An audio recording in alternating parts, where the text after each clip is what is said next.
Hebrews, Hebrews, Hebrews. This is Prophets of Awakening. This is our Tuesday night class, our Israelite Advanced Bible Study night, the 5th of September, 2023.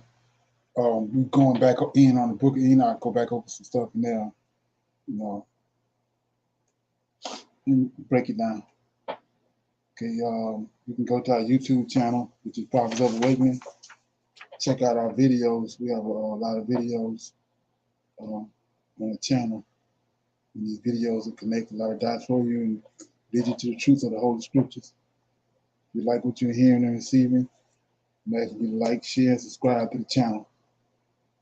For those who want to support the channel, see our Cash App at the bottom of the screen.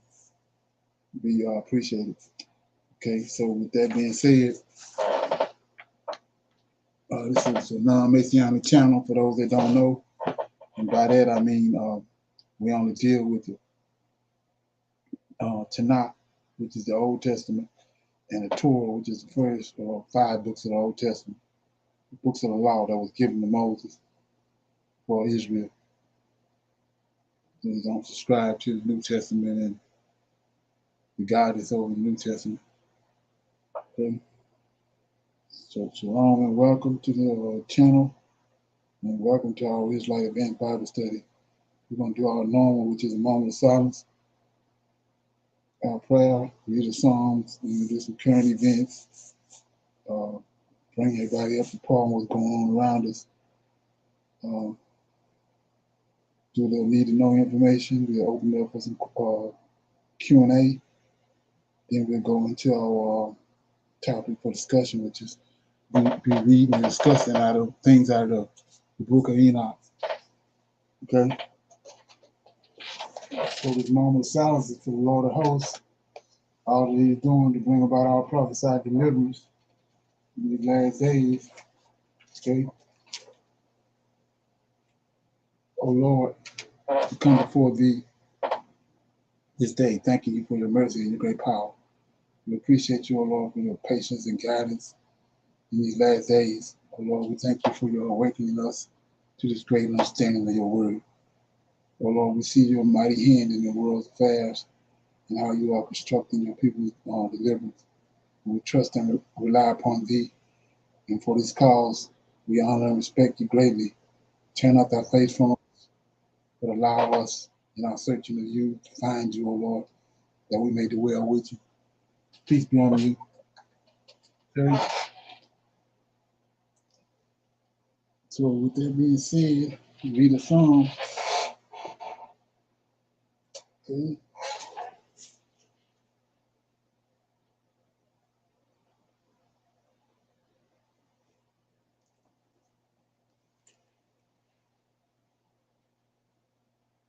Okay, I read 66. It's a great work of God to the chief musician.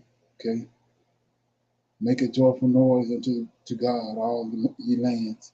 Sing forth the honor of his name. Make his praise glorious. Say unto God, how terrible art thou in thy works, and through thy greatness of thy power shall thy enemies submit themselves unto thee. All the earth shall worship thee, and shall sing unto thee. They shall sing to thee, to thy name. Selah, come and see the works of God. He is terrible in his doings toward the children of men. He turned the sea into dry land. They went through flood on foot. There did we rejoice in him. He ruleth by his power forever. His eyes behold the nations. Let not the rebellious exalt themselves. Selah, O bless our God, ye people, and make the voice of his praise to be heard, which holdeth our soul in life, and suffer not our feet to be moved. For thou, O God, hast proved us. Thou hast tried us as silver is tried. Thou brought us into the net. Thou laid affliction upon our loins. Thou hast caused man to ride over our heads. We went through fire and through water, When thou brought us out into a wealthy place, I will go into thy house with burnt offerings, and I will pay thee thy vows, which my lips have uttered, and my mouth hath spoken. And I was in trouble. I will offer unto thee burnt sacrifices of fatness with the incense of rams. I will offer bullocks with goats. Selah, come and hear, all ye that fear God, and I will declare what he have done for my soul. I cried unto him with my mouth. He was exalted with my tongue, extolled with my tongue. If I regard iniquity in my heart, the Lord will not hear me. But verily God have heard me. He have attended to the voice of my prayer. Blessed be the God which have not turned away my prayer, nor his mercy from me. Okay, that was Psalm 66, the great works of God. Anybody have any comments on that? Okay. I just wanted to shine a light on this. Like I said, it's two things I want to talk about. I want to come to this, and that's all. And prayer, and seeking the Lord host.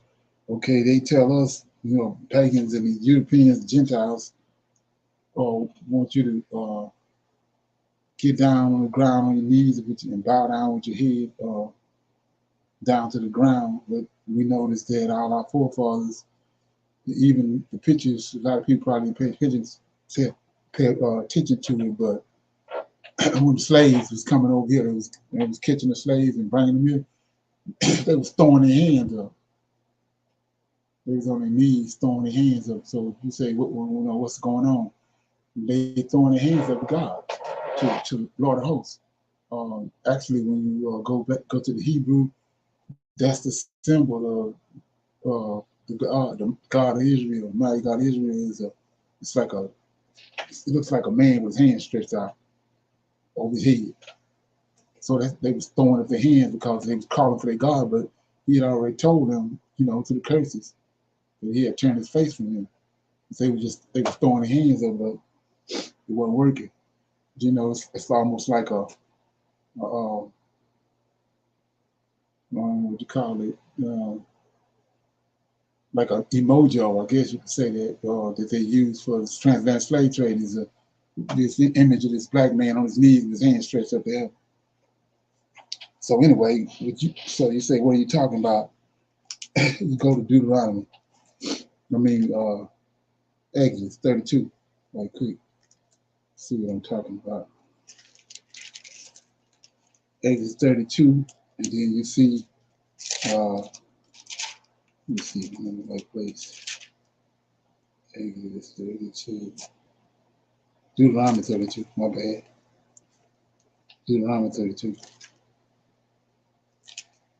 Yeah, Deuteronomy 32, starting at verse 39, says, this is the Lord host talking, says, see now that I, even I am he. There is no God with me.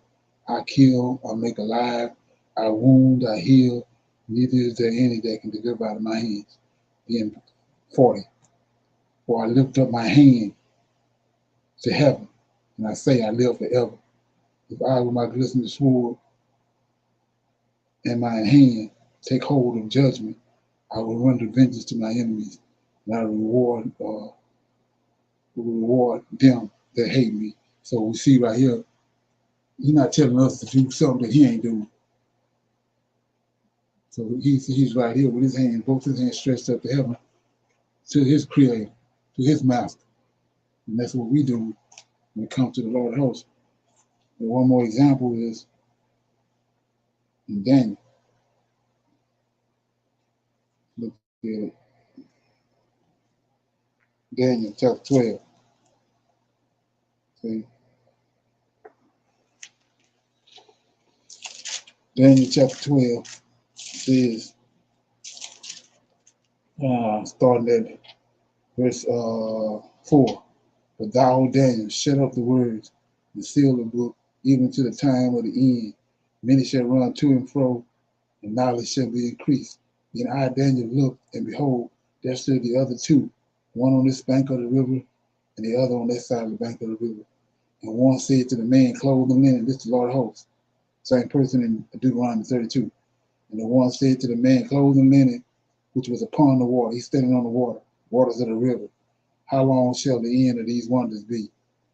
So then, verse 7, and I heard the man clothed with linen, which was upon the waters of the river, when he held up his right hand and his left hand, so he got his hand stretched up to heaven, unto heaven, and swore by him that liveth forever, by Yahweh, that it shall be for a time, and a half time, and when he have accomplished to scatter the power of the Holy people.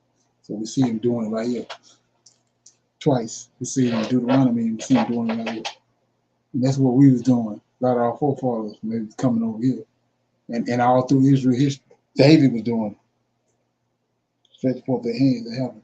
So my point was, not only that was, like I said, they want to bend down and bow down, with our heads down, but that's not what they doing. They got their arm, they show their arms, they stretch forth their hands and show their palms because of showing the Lord that there's nothing in their hands. They come in open heart, they come in open, there's nothing in their hands, and then they got they got their head up, they're not down, with their head down. So my point is this right here. Let me get to it. I was in Psalms,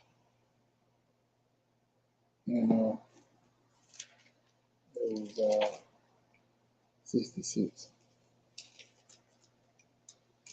Okay, and it says, uh,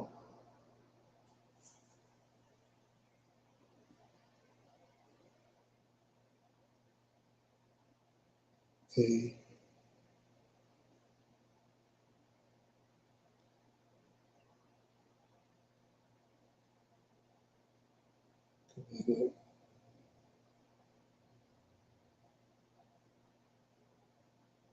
yeah, verse 8. So we go, they tell you to get a closet, find you a secret place.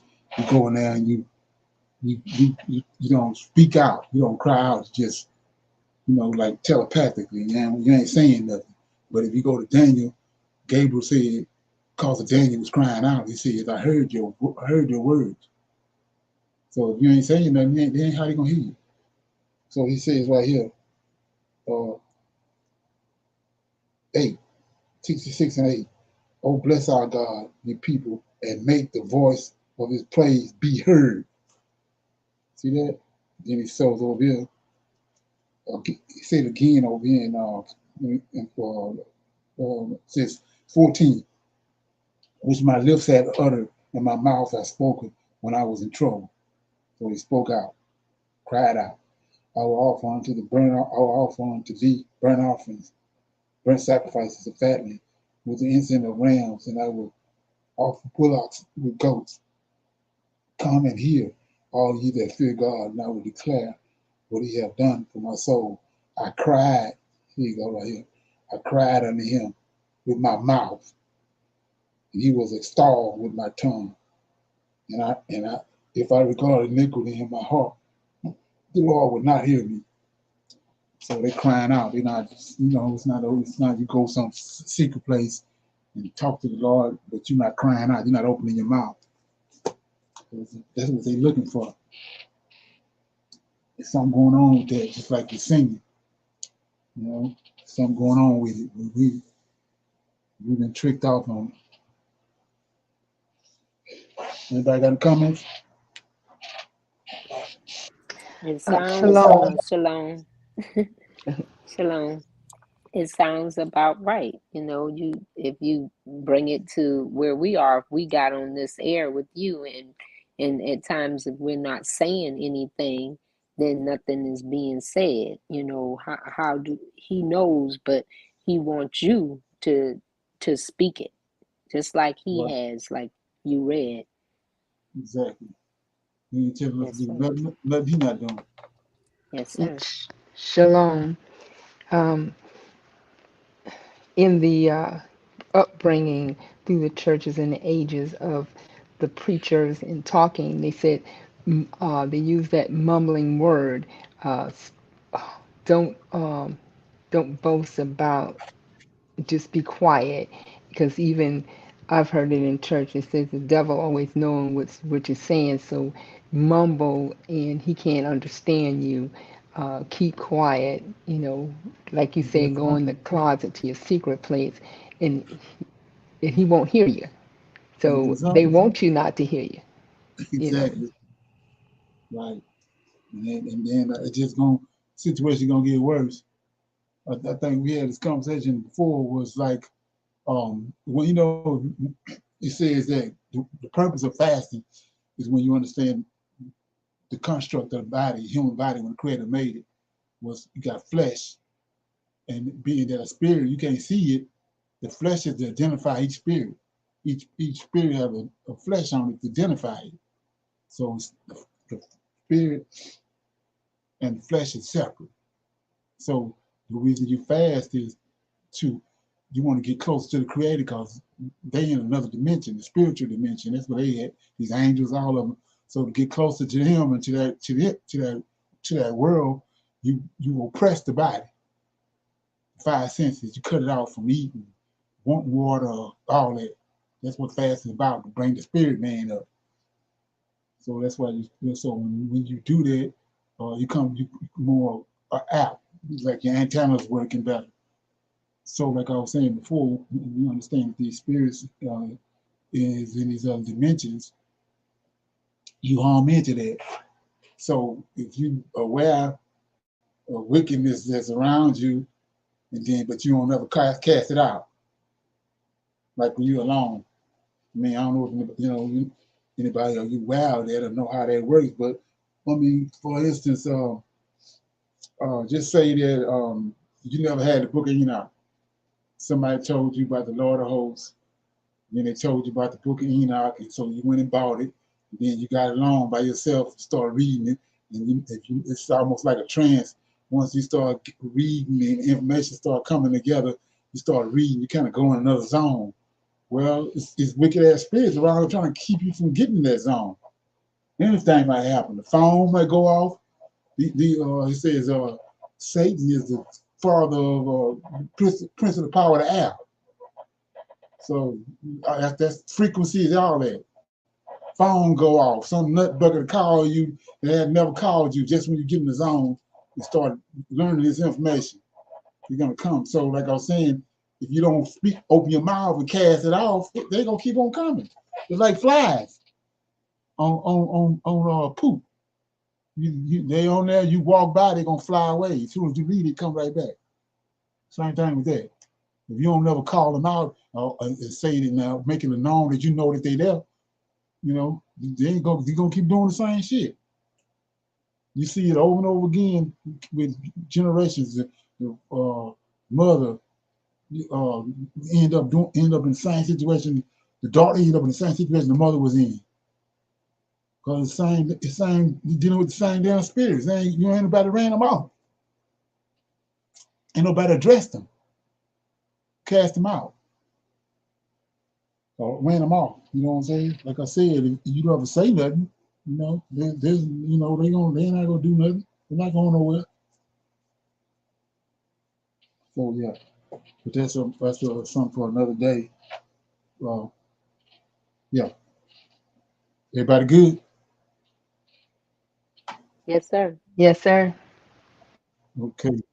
So go to the current events.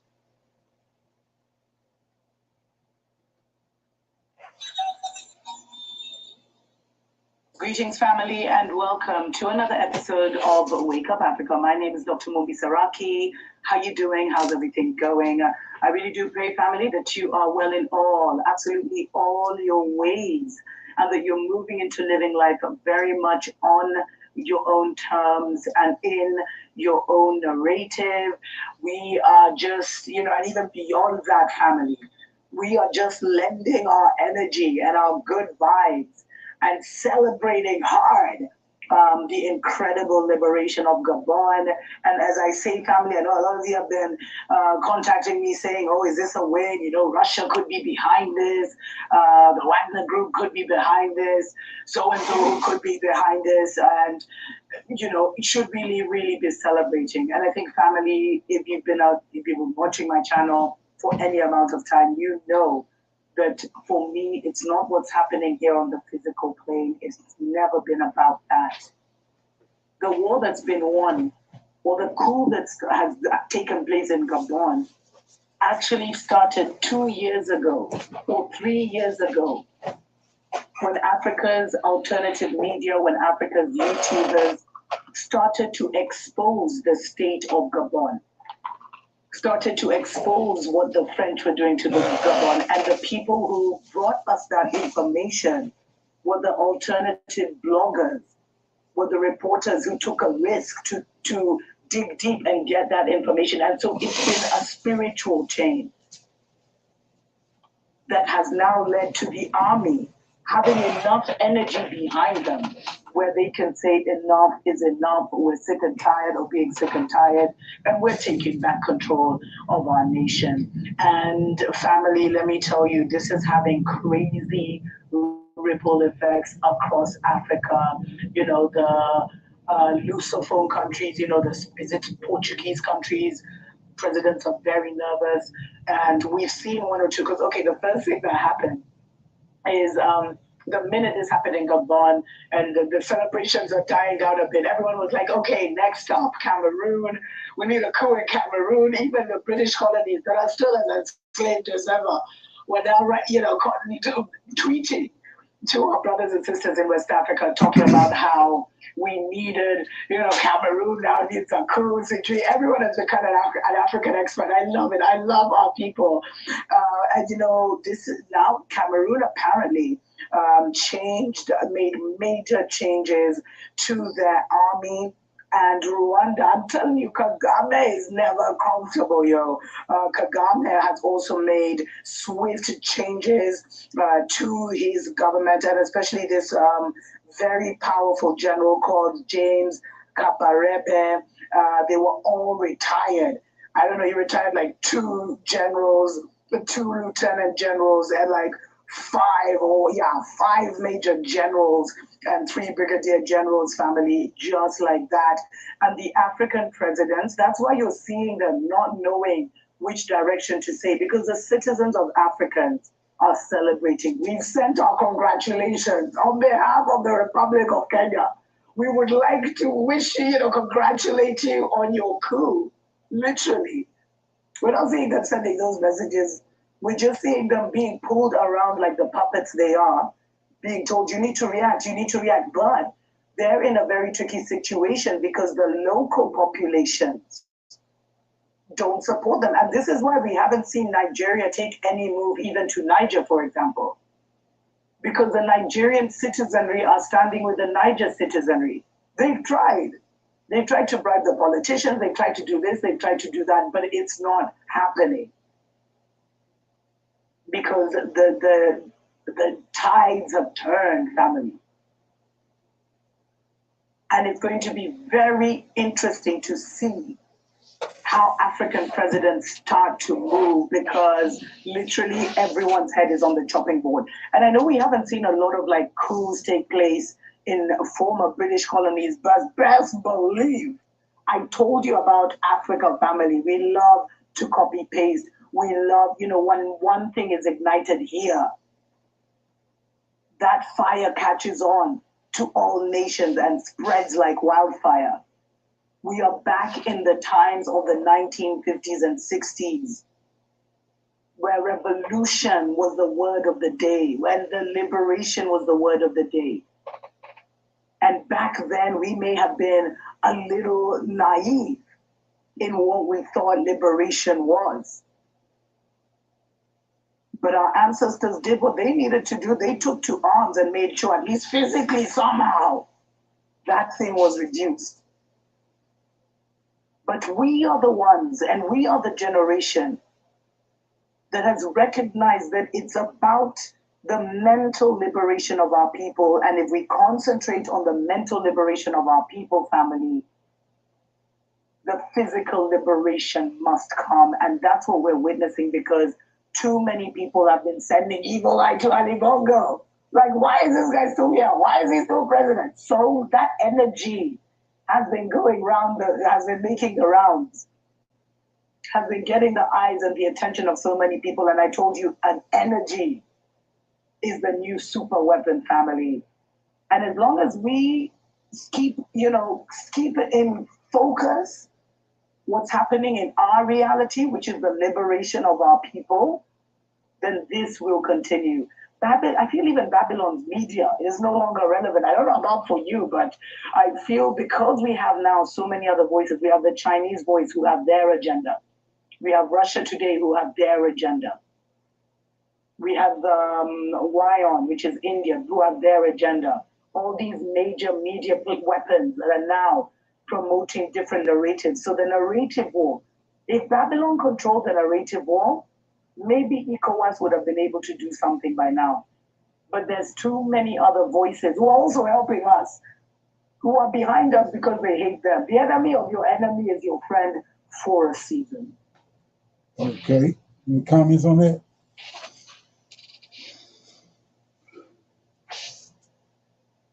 Okay, yeah, that was from what I'm hearing, they're saying they're thinking that Nigeria is not gonna make it.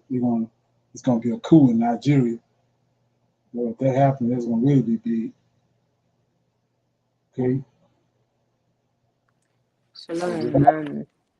I'm hearing too, they're saying that, they're exposing the French like they've been exposing the Westerners here, but getting all the while they're trying to say they're helping, but they're not helping, so they're trying to take back their country and do it the way they want to do it, and let them do it the way they want to do it, rather than having Russia come in there and the French, British trying to take over. Right. Right. Yeah. So the same thing that's happening over there, it's happening over here.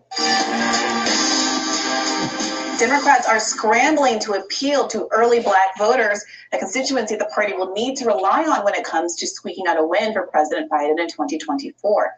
One Democratic strategist told The Hill, quote, "The barrier here is not how do we make them like Biden. The barrier here is how do we convince them that government works." President Biden continues to laud his administration's achievements for the Black community, but Fox polling from 2020 and 2023 shows his popularity among these voters plummeting, while Donald Trump has seen a substantial boost. Here to discuss further is co-host of Revolutionary Blackout Network and host of the Savvy Steps podcast, Sabrina Salvati. Welcome, Sabrina.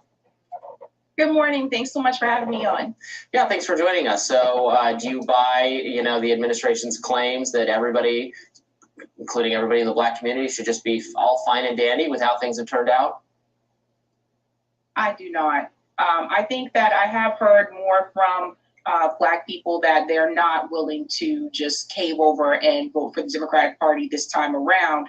I think that poll is very telling. This is the first time, at least since I've been eligible to vote, where I've seen 20% support from African Americans for a Republican presidential candidate. So Donald Trump's support among African Americans has actually increased compared to where it was in 2020. And I think the Democratic Party should be very concerned about this.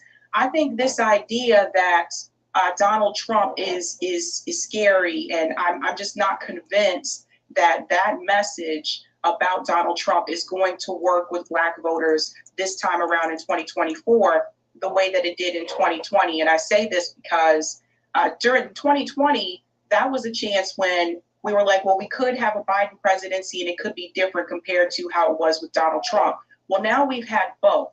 We've had a Biden presidency and we've had a Trump presidency. And a lot of African American voters feel that economically their life is not improved and it's actually become worse under Joe Biden presidency. So I think that the Democratic Party should be very concerned because they cannot win without African American support. And this could turn the page, I think, in reference to, we look at electoral politics and where people stand, African Americans stand in reference to the Democratic Party and the Republican Party. So we could see a change here. Yeah, I mean, it feels a little like Joe Biden is the victim of his own 2020 rhetoric, where he was very explicit about how much he needed the Black vote to win not just the presidency, but the Senate in Georgia, and made very specific and targeted politics to both people in Georgia and to Black Americans on the whole, including setting a 1-year deadline for himself to pass the George Floyd Justice and Policing Act, which of course we're now blown 2 years past that deadline, 2.5 years past that initial deadline he set for himself. Obviously, canceling student debt is not something that happened, but people tend to forget that he specifically said he would cancel all student debt for graduates of HBCUs. We have not seen that. Instead, we see an HBCU being targeted earlier this week, where Black people, Black students in particular, were targeted to be victims of hate crimes, only because that shooter was not let in Jacksonville. Did that not end up being the case? We obviously had the whole rigmarole over the amount that was promised in the checks that didn't come to fruition. And in the backdrop of all of that, I'm seeing a new stat showing that only 2% of Black millennials make over $100,000 a year. Now, obviously, $100,000 is twice as much as the American average, but those are also very small numbers compared to other groups. So what do you think that Biden might have to show? Is it possible for him to show anything to the Black community at that point that would give them confidence that he's able and willing to follow through on whatever campaign promises he makes this time around?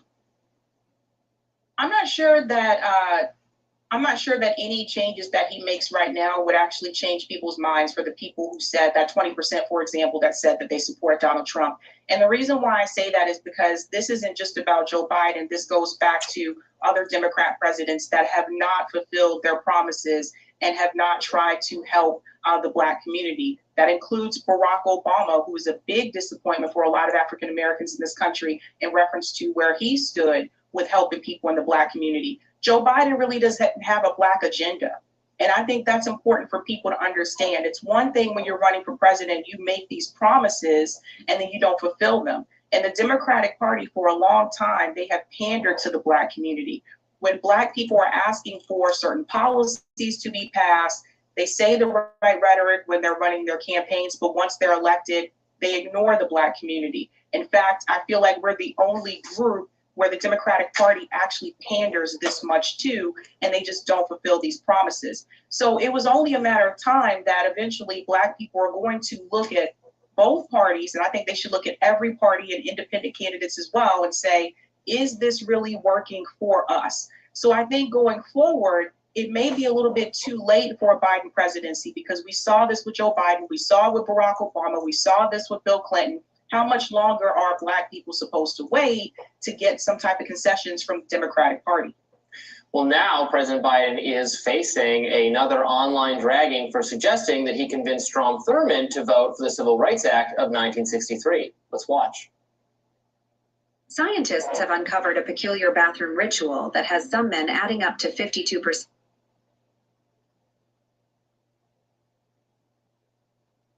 Pause for just a moment.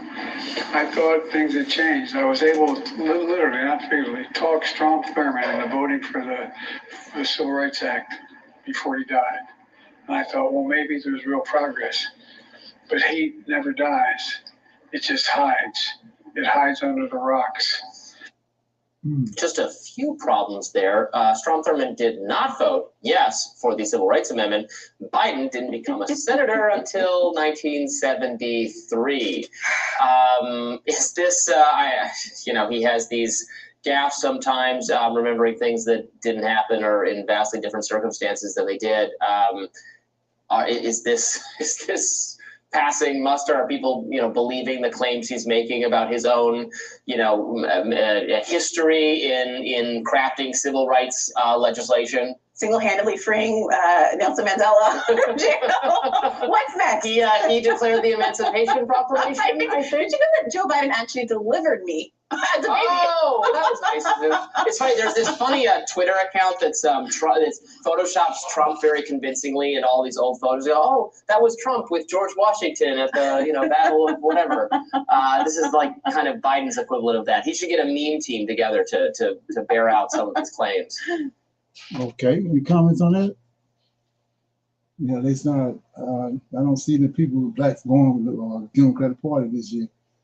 They're gonna have to come up off. They're gonna have to do something, or they're gonna go down real bad. And plus, they got Cornel West. Yeah, go ahead. I'm sorry, sir. You could finish. I'll No, hold a thought. no, I was just saying I'm good. Oh, okay. Like you said, like they're doing over here in Western country, they begging for the melanated skin now to be of support. You know, Right, they've been doing that for forever, but they're really knowing that it's everything is about to change, and they want to be on that side of the change in a good way when they're in the bad way. They're not going to be on that side, but they're just thinking if they get enough melanated people to be on their side, that'll help cover them, but it won't. right. Shalom. It ain't business as usual. Shalom. Okay. As she would, as they were talking about getting the Democrats and the Republicans, and Trump versus Biden versus whoever wants to be an independent candidate to run for presidency, and they're showing all the flaws of what's going on with Biden right now, and how she said that through the Democrat years of being on the presidency, nothing really happened for blacks to actually come out of their, what they say, the hole of financially or being on top and being recognized, which uh, when Trump was in office, he did the stimulus, he just tried to put money out there in front of people. So they going to remember that part of what he did.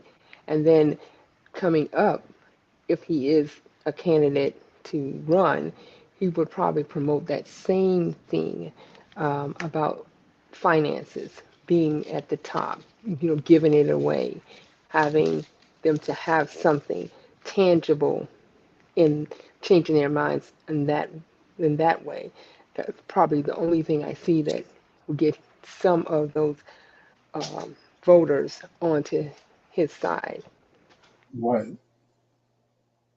Yeah, same thing is like the guy was, Dr. Momi was saying, it's a different vibe, different spirit is out there now. It's like going backwards to the 60s and 70s where people, um, uh, blacks, you know, uniting together, you know, you can see it. It's on both this side and it's on both sides of the land. Okay, so here we go right here, some need to know information. I thought it was pretty interesting. Okay. If we are made in God's image, right, and the first modern humans originated in Africa, These white if women. God has a human form, God is black. God is black. God is black. God is black. Okay, I was just thinking about this morning. I grew up Baptist. I went to Vacation Bible School. I've read the Bible. I don't know if I'm interpreting it correctly, but if we are made in God's image, right, and the first modern humans originated in Africa, if God has a human form, God is black. God is black. I was a Christian missionary for years, but there came a time in my life when I realized that what I was taught about the Bible was a lie. In my confusion, I cried out for help. I met an Israelite who introduced me to the God of Abraham, the God of Isaac, and the God of Jacob, who is described in the Bible as having hair white as wool and eyes red as fire. Yes, the God in the Bible is black. Well, let's go to verse 2 and 3, Revelation chapter 4. Let's see what it says about the Most High, the one who actually is sitting upon the throne. And immediately I was in the Spirit, and behold, a throne was set in heaven, and one sat on the throne. And he that sat was to look upon like a jasper and a sardine stone. And there was a rainbow round about the throne, in sight like unto an emerald. These are the stones. So the Messiah looked like this. The Most High looks like this. We're going to confirm this with Ezekiel chapter 1, verse 26. And above the firmament that was over the heads was the likeness of the throne, as the appearance of a sapphire stone, and upon the likeness of the throne was the likeness as the appearance of a man above upon it. Here it is again. There's those stones. Daniel chapter 7, verse 9. Notice what it says here. I beheld till the thrones were cast down, and the ancient Ithayak of days, Yawam, did sit, whose garment was white as snow, the hair of his head like pure wool. In other words, I already showed you locks. His throne was like the fiery flame, and his wheels as burning fire. And the Messiah is also mentioned in the same chapter. Daniel chapter 7, verse 13. This is what it says. I saw the night visions, and behold, one like the Son of Man came with the clouds of heaven, and came to the Ancient of Days, and they brought him near before him. So we see that there's a distinction. What's your thoughts? Please be respectful with your comments. Also, please click the like, click the notification bell. Okay. Any comments on that? We starting to see a lot of this, where these Europeans, Caucasians starting to acknowledge what the God of Israel looked like. We're getting the revelation. I mean, it's right there in the book, but they just never got the revelation on it. Okay. Shalom.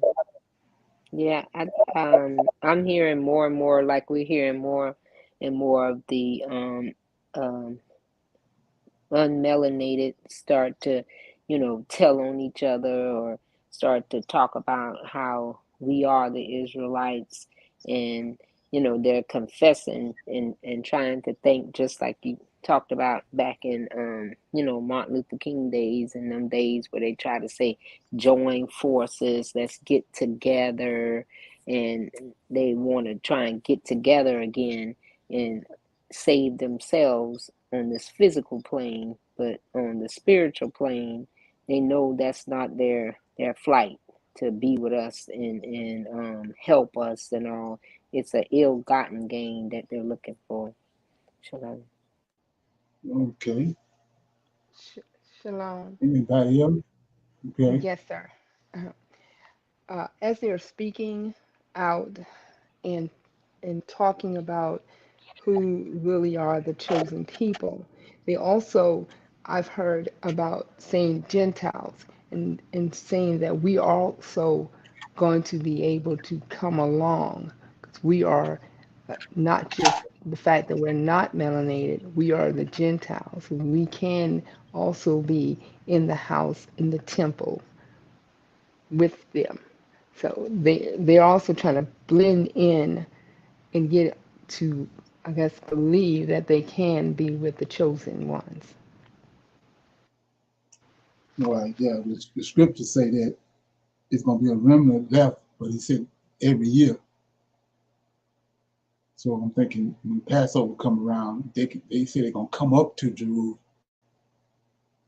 to worship God, Israel, but they're not going to be dwelling with us.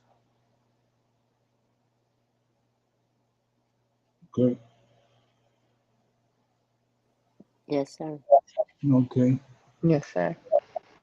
So I'm gonna open it up as a Q&A. Anybody have any questions or comments about anything they wanted to, talk about before we go into the discussion? Not at this time. Not at this time, sir. I got a little video I want to play, but check it out. Just play some of it.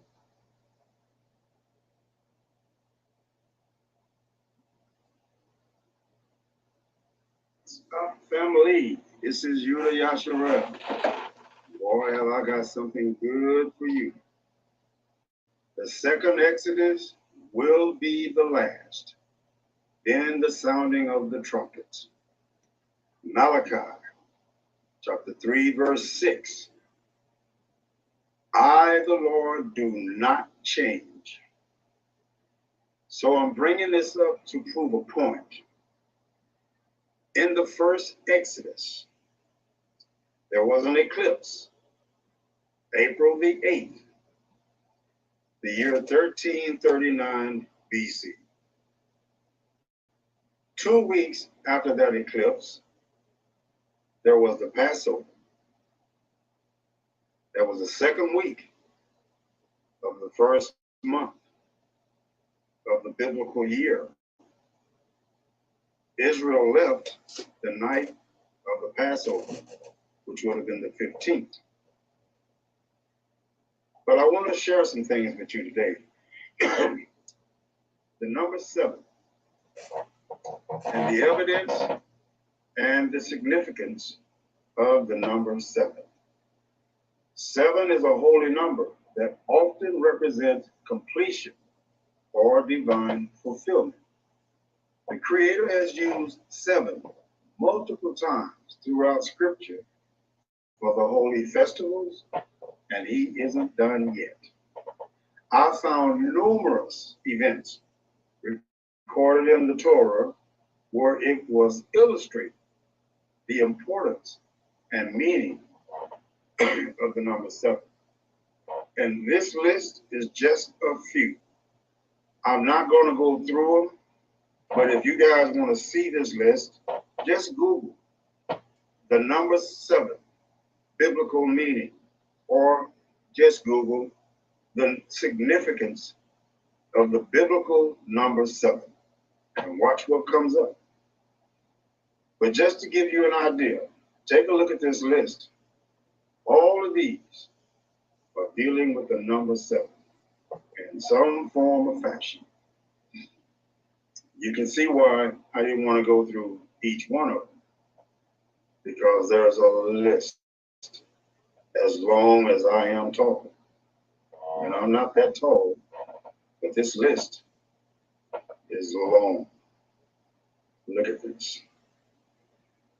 The number 7 is crucial. Now, the Israelites left Egypt the night of the 15th, which would have been the 7th day of the 2nd week of the biblical first month. Now, and I'm going to show you how important that number 7 is. During the creation period in Genesis, the Creator worked His creation for 6 days and rested on the 7th day. The Creator commanded Israel to march around Jericho for 7 days, and on the 7th day, the walls came down at the blowing of the trumpets. That's significant too. During the first Exodus, there was an eclipse that lasted for 3 days. That was called the 3 days of darkness. This eclipse happened on April the 8th, 1339 BC. 2 weeks later, on the 7th day of the 2nd week, Israel left the night of the Passover. Fast forward to 2017, an eclipse in August making a line across the United States, making the first significant mark preluding to the 2024 eclipse on April the 8th, exactly the same as the eclipse during the first Exodus of Egypt, making an X across the United States, making the town in Illinois called Little Egypt the center of that X. This cannot be coincidence. This is the sounding of the trumpets. So if you're waiting to hear trumpets actually being blown, I'm afraid you might be mistaken. Why do I say that? Because lessons like this is the sounding of the trumpet. These lessons are warnings about what's coming, and it's not very far away. This is the sounding of the trumpet. And guess what? The 2024 eclipse is 7 years from the eclipse of August 2017.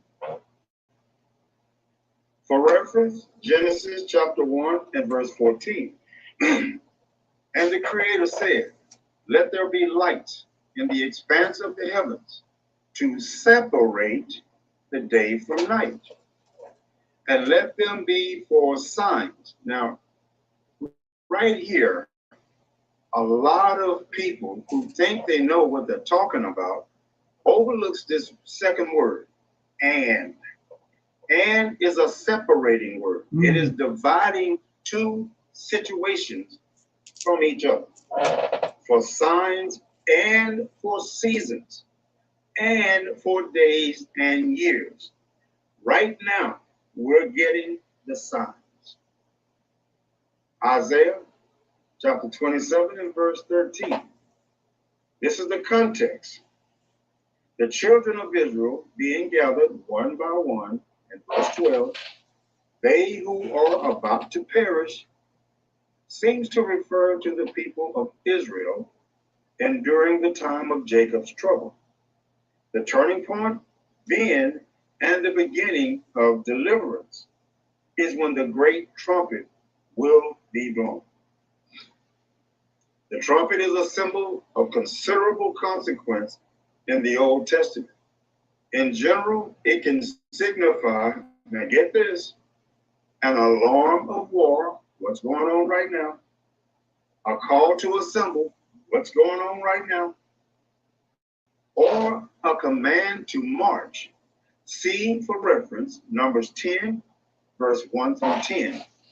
The fourth annual holy day is a feast of trumpets, a memorial of blowing of trumpets, a holy convocation. See Leviticus chapter 23 and verse 24, Numbers 29 and verse 1, Psalm 81 verse 3 to 5 indicates Joseph was released from prison in Egypt on the Feast of Trumpets. Now, y'all, we're going to tie this in to the eclipse coming in 2024. So let me read this again. Psalms 81, verse 3 to 5, indicates Joseph was released from prison in Egypt on the Feast of Trumpets, making for a rich symbolism regarding the future release of Israelite captives. Does that make sense? This is coming very, very soon. The Holy Creator, through the prophets, often uses Joseph to represent not just Ephraim and Manasseh, but also all of Israel. See Ezekiel chapter 37, verse 16 to 19.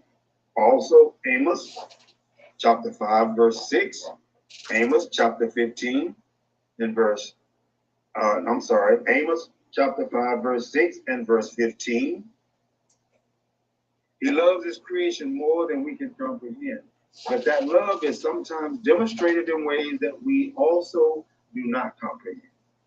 Jeremiah chapter 31, verses 18 to 21. Notice how different verses 18 and 19 sound from anything being spoken by the peoples of Israel today.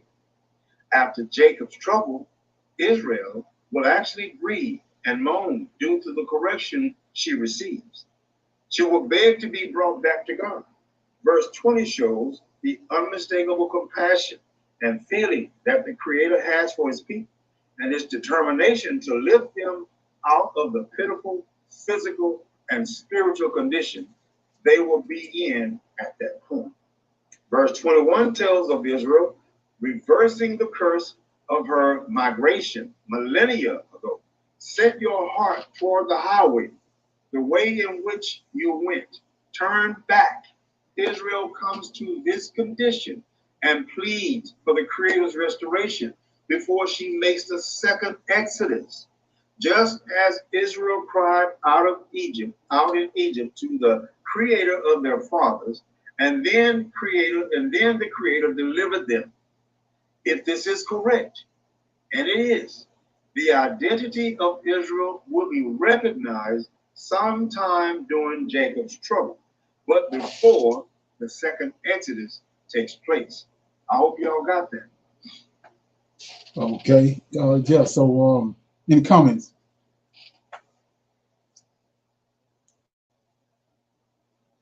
Yeah. So this is you want to check all that out. The name of the video is Second Exodus will be the last in the sounding of the trumpets. So, the reason I played it was these people right here and this guy right here is they have a little Israelite community, and they over in Tanzania. So, you know, check them out. Check the video out. Go, you know, check the channel out. You know, feel like I said, you feel the need to support them. I mean, who else would you support once you see, you know, get a feel for how they coming off and how he's coming off. You know what I'm saying? And then you never know, that could be the place. Like I said, we got to leave here. You never know, that's where we might end up with. So Shalom. check it out. Check Um, it out. yes, sir.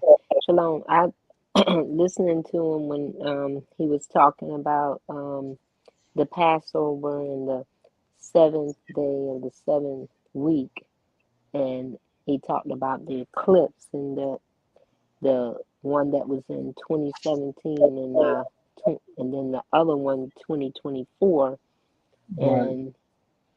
and then you add that up, and for 7 more years will make it 2024 again.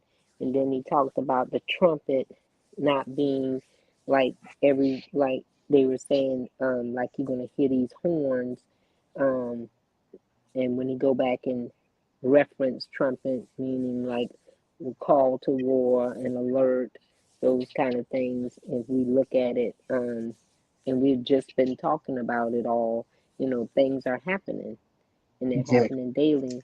And as we continue to, you know, dig down into the truth, and you've revisited certain passages again and again, that is coming more in the manifestation of the spirit, to know, yes, these are things that you can relate to, things that you can see, whereas if in I can attest for myself, was a go along, get along when I was in the churches, and just, listening, holding a Bible, listening to the preacher. And then when I came away from the churches, and, and Miss West had, introduced me to Prophets of Awakening, it was the word that it says, awakening. These words from the Torah and the Tanakh, they um, they resonate. It'll be like you become a magnet, and you get drawn to them, and it's just been really good to be able to live what you read, to understand what's going on. Those things are very important in our lives, to be able to stay awake, per se, in the word, and be able to tell somebody. And again, if they get it, they get it. If they don't, they don't. But it's something you just can't hold when you hear them saying this and saying that. You know, and you're like, oh, shake your head and say, "Wait, you need to be awake." Because you're sleeping, because this is happening, and it's going to happen. Shalom. Right. Yeah. Yeah. Appreciate that comment. Anybody else? Shalom. I just want to piggyback on that. And when he said about the trumpet, it's when we were talking about not being silent in silent prayers and mumbling and stuff. The trumpet is getting the word out and speaking it verbally. That's for one to hear the word. So once we start to hear the word, I feel that's the trumpet. It's blowing into our ears for us to hear what and understand the word and read it twice, go over it, and get together, because one person cannot, well, I won't say cannot, but one person is not enough. We need to join together as we are doing here and understanding the word and getting the word out. It's for ours to believe and us to carry it forth and not gatekeep it. Correct. Anybody else? Okay. I'm in the book of Enoch, and I'm gonna read I'm trying to read till these chapters not that big. Read till chapter 10. So the thing about it is, it's a whole different take on things that happen in the world before the flood that they hidden from us. So it says, and for the people that don't know, Enoch was the seventh, like the guy was just saying. Most High deals, the Creator, he deals with seven all over the place. So Enoch was the seventh man from Adam. When the Creator formed Adam, Enoch was the seventh man from Adam. So it's not a coincidence that the role he played, understanding that.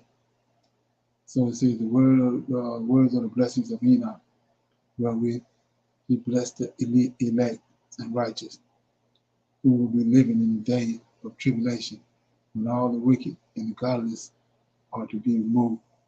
And he took up his parable and said, Enoch, the righteous man, whose eyes were opened by God, saw the vision of the Holy One in the heavens,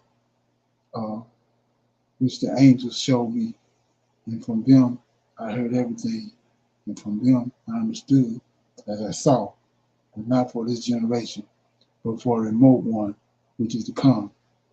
Concerning the elect, I said, and took up my parable concerning them. The Holy Great One come forth from his dwelling, and eternal God will tread upon the earth on Mount Sinai, and he shall appear from his camp. He shall appear in the strength of his might from the heavens of heaven, and all should be smitten with fear, and all the watchers shall quake, and great fear and trembling shall seize them unto the ends of the earth, and the high mountains shall be shaken, and the hills shall be made low. They shall melt like wax before the flame, and the earth shall be wholly rent asunder, and all this is upon the earth shall perish, and there shall be a judgment upon all men. But with the righteous he will make a peace, and will protect the elect, and mercy shall be upon them, and they shall be all belong to God, and they shall be prospered, and they shall be blessed, and he shall help them all, and light shall appear unto them, and he will make peace with them. And behold, he cometh with 10,000 of his holy angels to execute judgment upon all, and to destroy the ungodly, and to convict all flesh of all the works of their ungodliness which they have ungodly committed, and of all the hard things which ungodly sinners have spoken against him. That was chapter 1. Chapter 2, observe ye everything that takes place in the heavens, how they do not change their orbits. The luminaries which are in the heavens, they all rise and set in order, each in its season, and transgress not against their appointed order. Behold, ye the earth, and give heed to the things which take place upon it from first to last, how steadfast they are. How none of the things upon the earth change, but all the works of God appear to you. Behold, the summer and the winter, how the whole earth is filled with water, and clouds and dew and rain lie upon it. So, like I was saying before, you got the Christian, they're going to go off down all these different roads. When he says right here, it says chapter 2, observe everything and that take place upon in the heavens, how they do not change. They don't change. Their orbits, their luminaries which are in the heavens, they all rise and set in order, each in his own season, and transgress not against the appointed order. So they don't get it. There ain't no evolving. You got an order that's set in place. Righteous order in heaven and on earth. So it says, 4, how steadfast they are, how none of the things upon the earth change. See that? but all the works of God appear to you. Behold, the summer and the winter. We see that every year. Summer, winter, spring, fall. Don't change. Behold, the summer and the winter, how the whole earth is filled with water and clouds and dew and rain and lie upon it. So chapter 3, observe and see how in winter all the trees seem as though they wither and shed all their leaves, except 14 trees which do not lose their leaf foliage, but they retain the old foliage from the 2 to 3 years until the new comes. So that was chapter 3. Chapter 4, I said, and again, I observed ye the days of the summer, for the sun is above the earth over it, and you see shade and shelter by reason of the heat of the sun. The earth also burns with growing heat, so you cannot tread on the earth or on a rock by reason of its heat. Chapter 5, observe ye how the trees cover themselves with green leaves and bear fruit. Wherefore give ye heed and know with regard to all his works, and recognize how he that liveth forever have made them so. And all his works go on thus from year to year forever. And all the tasks which they accomplish for him, and their tasks change not, but according as God hath ordained so it done. So is it done. And behold how the sea and the rivers in like manner accomplish and change not their task from his commandments. But ye have not been steadfast nor done the commandments of the Lord, but ye have turned away and spoken proud and hard words which are impure mouths against his greatness. O ye hard-hearted, ye shall find no peace. Therefore shall ye abhor your days, and the years of your life shall perish. The years of your destruction shall be multiplied in eternal damnation, and shall find no mercy. In those days ye shall make your name an eternal abomination unto all righteous. And by you shall all who curse be cursed, and all the sinners and the godless shall be accursed by you. And for you, the godless, there shall be no curse. There shall be this curse. But all they who shall rejoice will find peace, and there will be forgiveness of sin. And for them shall be every mercy, and peace and forbearance. For there shall be salvation to them as a goodly light.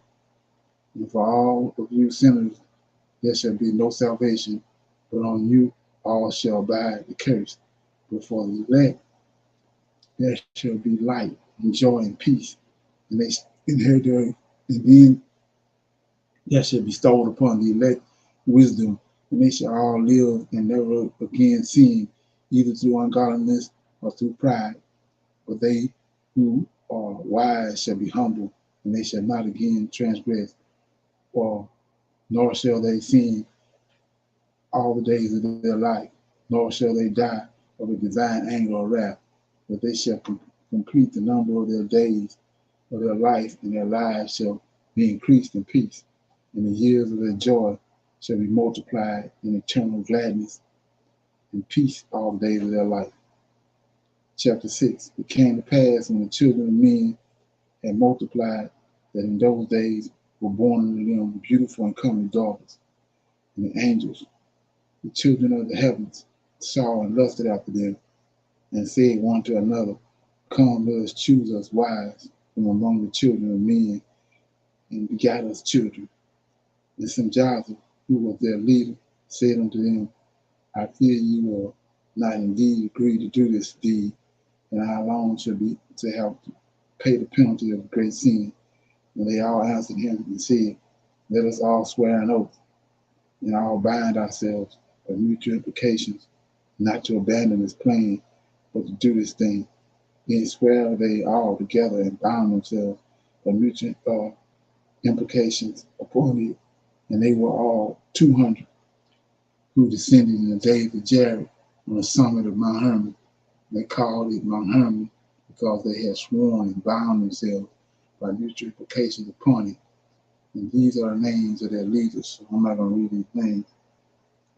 Then chapter 7, and all the others together with them took unto themselves wives, each chose for himself one, and they began to go into them and to defile themselves with them. And they taught them charms and enchantments, cutting of the roots, and made them acquainted with herbs. And they became pregnant, and they bore them giants, whose heights were 3,000 ells, who consumed all the acquisitions of men. And when men could no longer sustain them, the giants turned against them and devoured mankind. And they began to sin against birds, beasts, reptiles, fish, and to devour one another's flesh and drink the blood. Then the earth laid accusation against the lawless ones. Great. Chapter 8.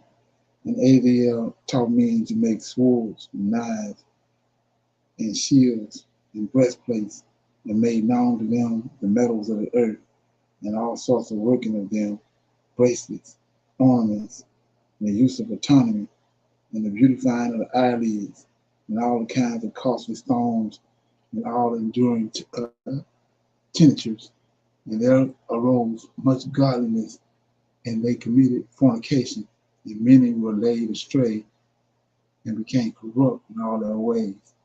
Some jobs taught enchantments, cutting of the roots, or aroma, the resolving of enchantment. Barquel taught astrology, Kekabel, constellations, Ezekiel, the knowledge of the clouds, Araquel, the signs of the earth, Shemshel, the signs of the sun, Sorel, the course of the moon, and a man say, and as a man perishes, they cried, and their cry went up to heaven. So that was chapter 8. So what I want to shine a light on is chapter 8 right here. Is I mean, you know, when you zero in on it, it says Aviel taught man to make swords and knives and shields. But the point I want to make is when you get to Samjaza, they taught enchantments, cutting of the roots, resolving enchantments. They taught astrology, the constellations, knowledge of the clouds, signs of the earth, signs of the sun, and the course of the moon. All that's in Egypt. Like I said, this is where they went down there. They left Mount Hermon and went to Egypt. You can see it right here from what they was teaching. Because we see all that's all over Egypt, what the Egyptians doing. They're dealing with the stars and the moon, the sun. They was makeup all over the place, cutting in rooms and cutting themselves with all that. All this, you can see where it happened at. Any comments so far? Got 2 more chapters. Okay, chapter 9. And then, right, after all this happened, then Michael, Uriel, Raphael, and Gabriel, okay, looked down from heaven and saw much blood being shed upon the earth, and all lawlessness being wrought upon the earth. And they said one to another, the earth made without inhabitants cries the voice of their crying up to the gates of heaven. And now to you, the holy ones of heaven, the souls of men make their suit, saying, bring our cause before the Most High. So you see right there, they crying out in the prayers and all that. It ain't going to Yahweh. See where it's going? It says, verse 2, chapter 9 of Enoch. And they said one to another, the earth is made without inhabitants, and cries. The voice of their cries go up to the gates of heaven. Right? 3. And now to you, the holy ones, that's these 7 angels, the holy ones of heaven, the souls of men make their suit, saying, praying, they're praying. Bring our cause before the Most High. So see what who they talking to? They're not, prayers ain't going to Yahweh. See that? So verse 4, and they said to the Lord of the ages, Lord of lords, God of gods, King of kings, God of the ages, the throne of thy glory standeth unto all the generations of the ages, and thy name holy and glorious and blessed unto all ages. Thou hast made all things, and power over all things hast thou, and all things are naked and open in thy sight, and thou seest all things, and nothing can hide itself from thee. Thou seest what Azazel hath done, who have taught all unrighteousness on the earth, and revealed eternal secrets which were kept in heaven, which men were striving to learn. And Sanjaza, to whom thou hast given authority to bear rule over his associates, and they have gone to the daughters of men upon the earth, and have slept with the women, and have defiled themselves, and revealed to them all kinds of sins. And the women have borne giants, and the whole earth has thereby been filled with the blood and unrighteousness. And now behold, the souls of those who have died are crying and making their suit to the gates of heaven. There you go again. And their lamentation have ascended and cannot cease because of the lawless deeds which are wrought on the earth. And thou knowest all things before they come to pass. And thou seest these things, and thou doest suffer them, and thou and doeth not say to us what we are to do to them in regards to these. Okay, over chapter 9, verse 2, chapter 10 says, then said the Most High, the holy and great one spake, and sent out Uriel to the son of Lamech, and said to him, go to Noah, tell him, in my name hide thyself, and reveal to him the end that is approaching, that the whole earth will be destroyed, and the deluge is about to come upon the whole earth, and destroy all that is on it. And now instruct him that he may escape, and his seed may be preserved for all the generations of the world. And again the Lord said to Raphael, bind Azazel hand and foot, cast him into the darkness, and make an opening in the desert, which is in Dudel, and cast him therein, and place upon him rough and jagged rocks, and cover him with darkness, and let him abide there forever, and cover his face, that he may not see light. So my thing on that, like I was saying, if you look, I don't know if we pay attention to that, but just look at the Sahara Desert and see how much area it covers in Africa. Where there's there's nothing growing there. You got cactus and stuff like that, but it's predominantly sand. So when you look at it right here, it says in our chapter 3, something had to happen there, because he says that in the beginning, when he made the land come up out of the water, it was all good. Whatever, when the land came up, vegetation grew on it. It wasn't like over there in the Sahara Desert. So something happened. A great judgment happened. So it says, so he told Uriel, now he instructed him that he may escape and seed and may be preserved. Say then, and again the Lord said that Raphael, bind Azazel hand and foot, cast him into darkness, make an opening in the desert. See that? Which is Dudel, and cast him there. So could that be the place? The reason why it looked like it do, says, and place upon him rough and jagged rocks, cover him with darkness, and let him abide there forever, and cover his face that he may not see light. And on the day of the great judgment, he shall be cast into the fire, and heal the earth. See that? So like that's a wound. Sarah, death is a wound. So it says, and heal the earth, which the angels have corrupted, and proclaim the healing of the earth, that they may heal plagues, and that all the children of men may not perish through all the secret things that the watchers have disclosed and have taught their sons. And the whole earth has been corrupted through the works that they were taught by Isaiah, the human scribe, all sin. And Gabriel said to the Lord, proceed against the bastards and the reprobates,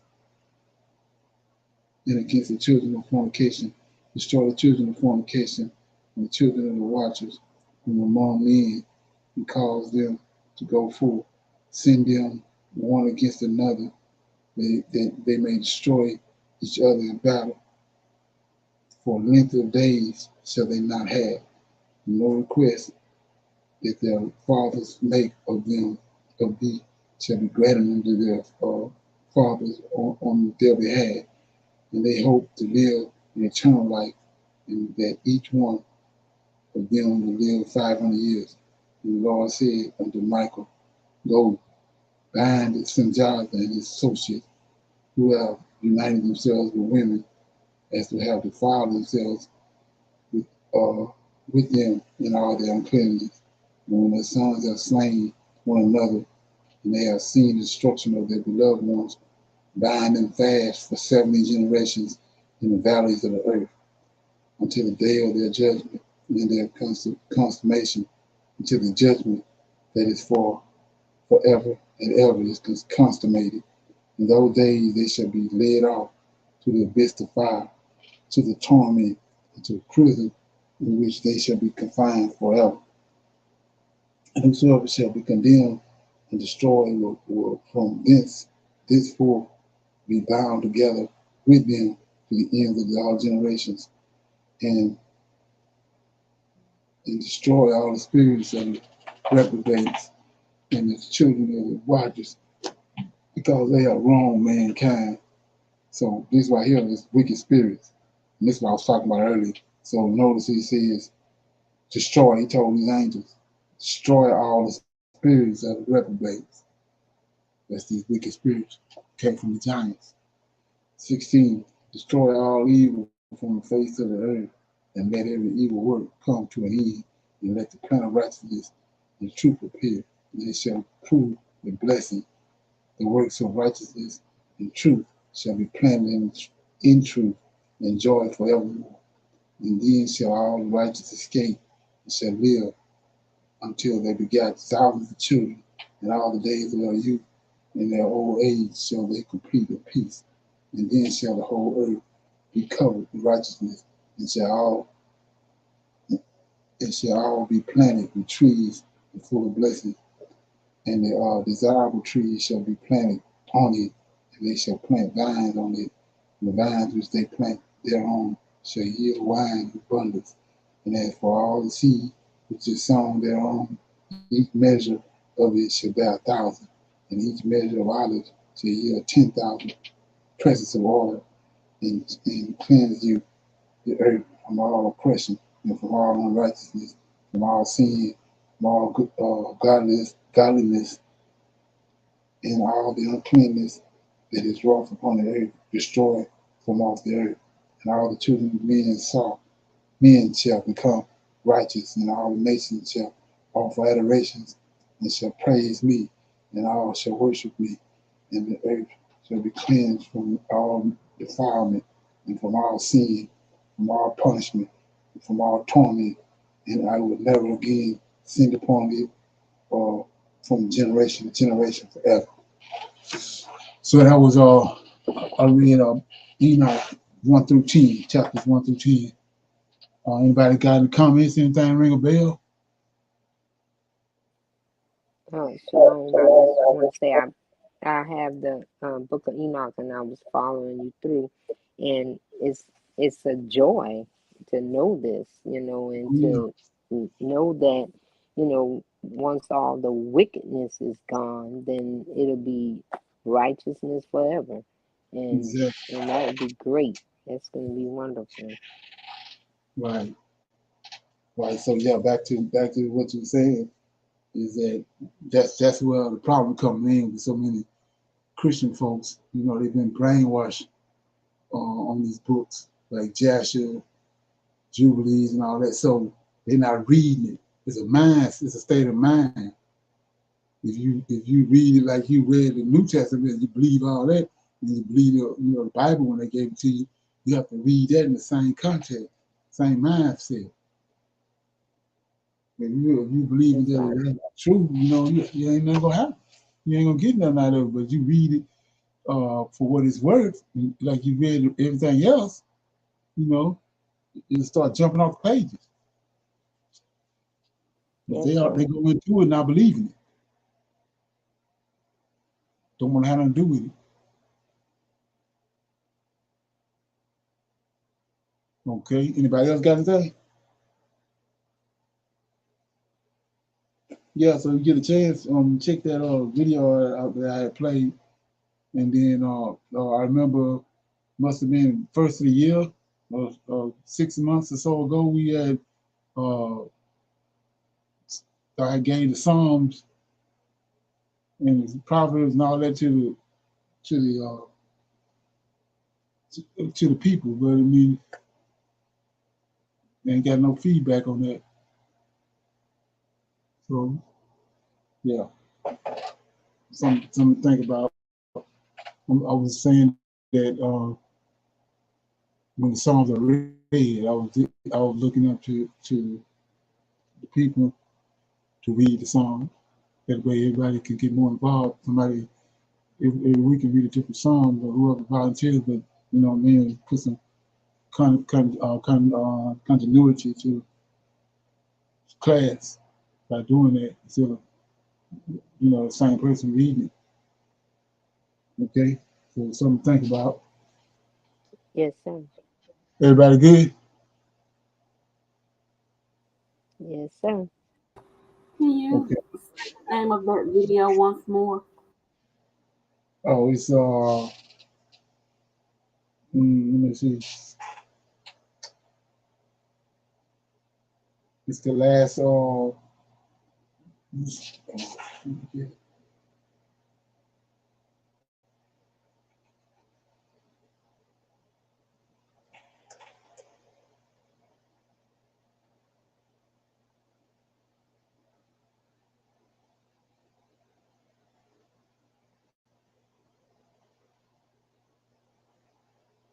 second Exodus will be the last. Second Exodus will be the last, the sounding of the trumpet. Thank you. Okay.